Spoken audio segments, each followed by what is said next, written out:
Hello po, magandang umaga, magandang gabi kung nasang panig kayo ng mundo ha. Sana po ay nasa maayos kayong kalagayan sa pagpapanood ng bagong video natin ngayon. Ayan po ha. Pasensya na kayo at hindi ako nakapag-reading na kagabi at kaninang umaga.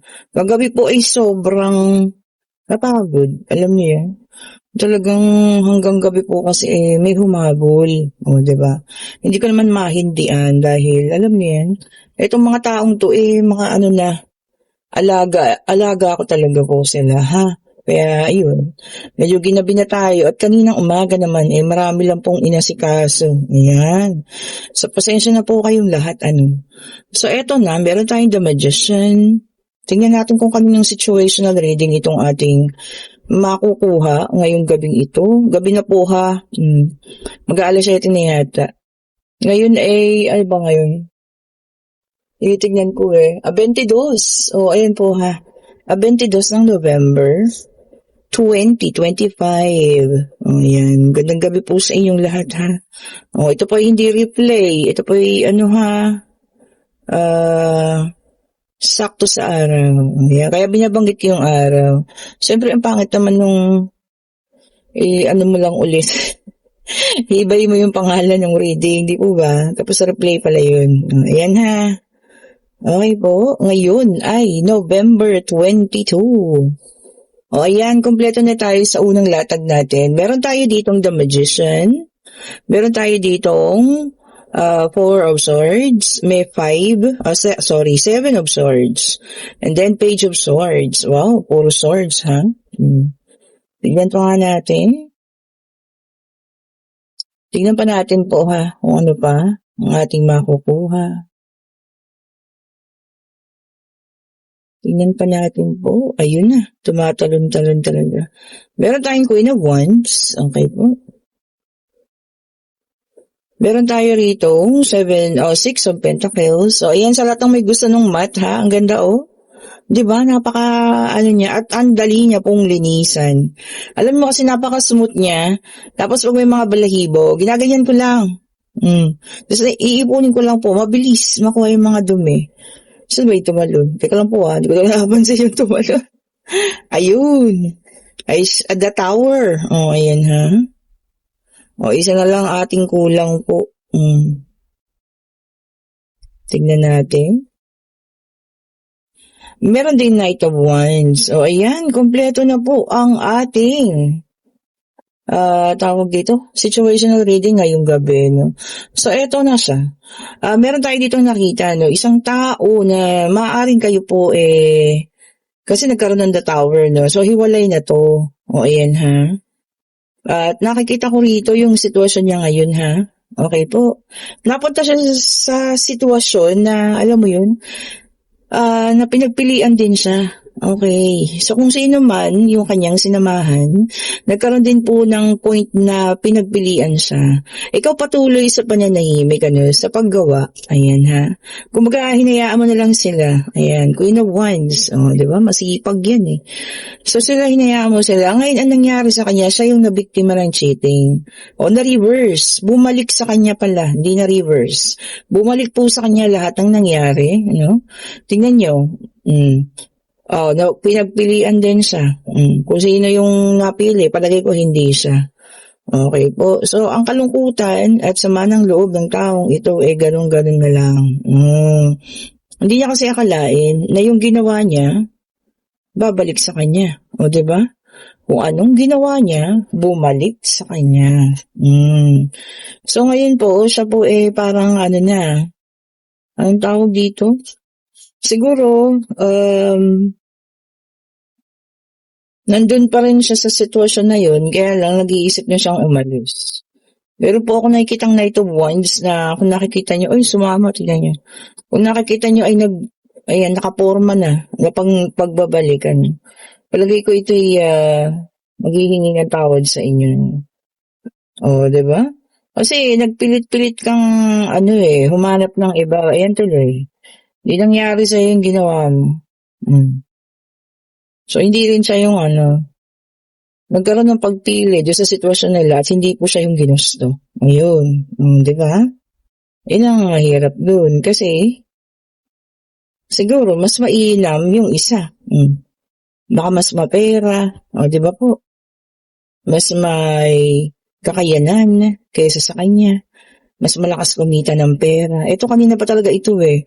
Ngayon talaga bumaliktad na. Nakita ko na siya kanina pa. No? So ayan.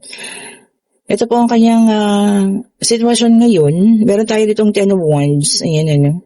Sabi niya rito na overloaded. So ibig sabihin po nito punong-puno ng emosyon ng taong ito sa ngayon. Ayan ha. Maraming nasa puso niya. Galit, panghihinayang, pagsisisi sa sarili. Di ba? Ginusto niya yan eh. Sabay pinagtulakan yung umalis, hindi naman. Siya naman po ang may gusto, di ba? Oo, tingnan nyo ha, regrets. Ayan ha. Talaga naman, ano? Yung mga negativity ngayon, punong-puno siya. Yan. Kasi isip siya bakit nangyari sa akin yun? Bakit hindi?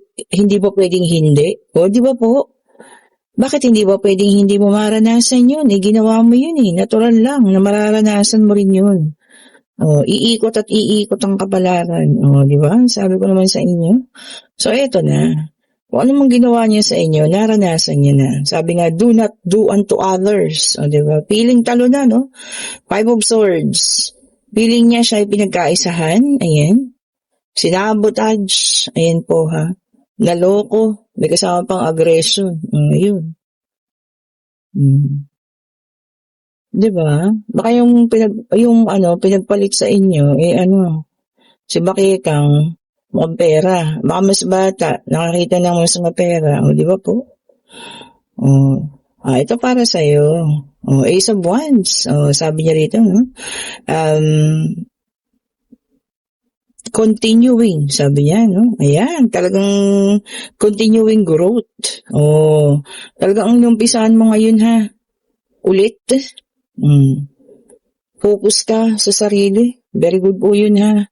Growth o paglago. Ang ganda. Kaya may mga usbong dun, Ibig sabihin pa, pinagbubuti mo ang iyong sarili, no? Pinagbubuti mo ang iyong mga desisyones. Which is maganda. Di ba? Meron tayo ritong 2 of Wands. Ayan.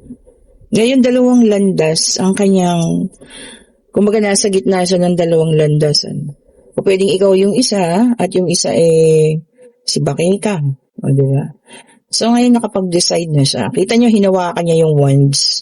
Ibig sabihin po niyan, desidido na siya. Di ba? So, maaari talagang ito yung makipag-usap sa inyo, at magmakaawa. Queen of Pentacles, natuto ka na din. Diba? Natuto ka na maghawak ng pera, natuto ka na kung paanong ayusin ang iyong mga financial. Apakaganda, ha? Apakaganda po. Diba naman? Tingnan pa nga natin.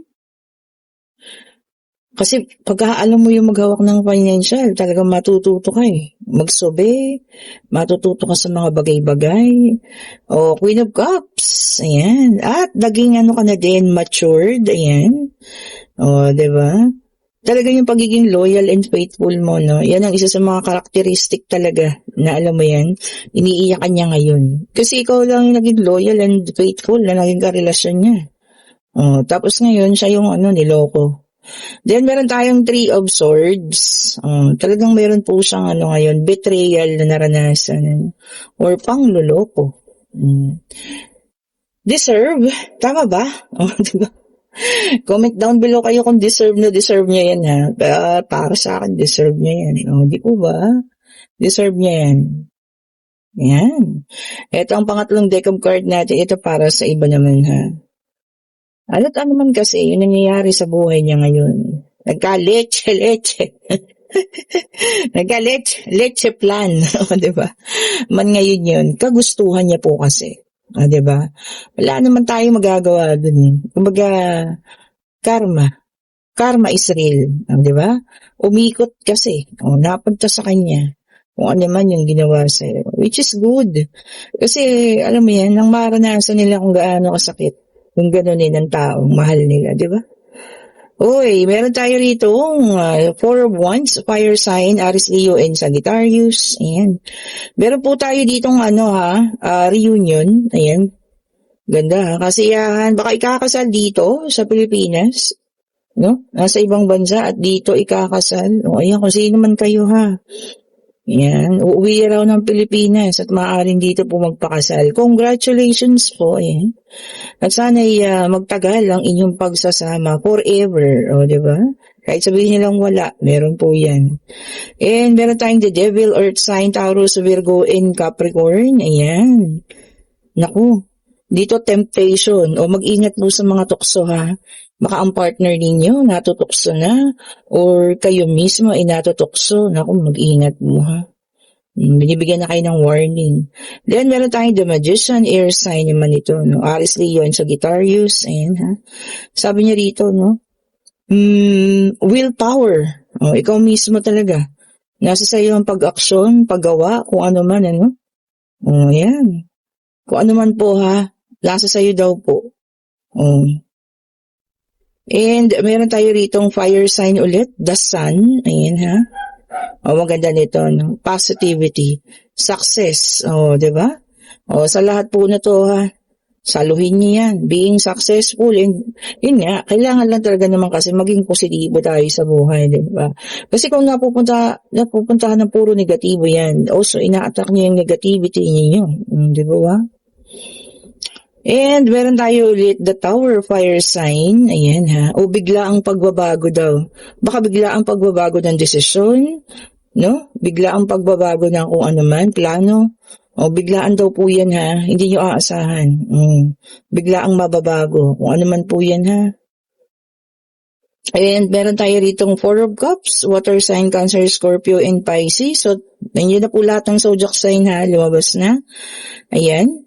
So, naka-reverse naman ito, no? Sabi niya rito, no? Acceptance, pagtanggap. Oh, 'di ba?